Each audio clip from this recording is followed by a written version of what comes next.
السلام علیکم ورحمۃ اللہ وبرکاتہ۔ امید ہے میرے تمام بھائی میری بہنیں سب خیریت سے ہوں گے۔ آج میں آپ کے لیے جو قرآن کی آیت لے کے آیا ہوں وہ ہے سورۃ القدر۔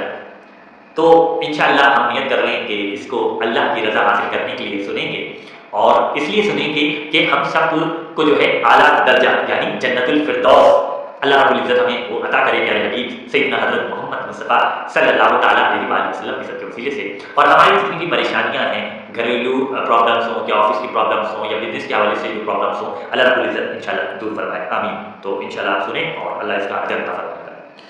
اعوذ باللہ من الشیطان الرجیم،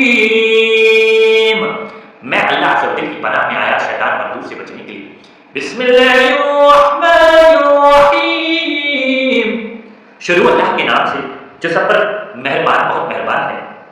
اِنَّا أَنزَلْنَاهُ فِي لَيْلَةِ الْقَدْرِ، بے شک ہم نے اس قرآن کو شب قدر میں نازل کیا۔ وَمَا أَدْرَاكَ مَا لَيْلَةُ الْقَدْرِ، اور تمہیں کیا معلوم کہ شب قدر کیا چیز ہے؟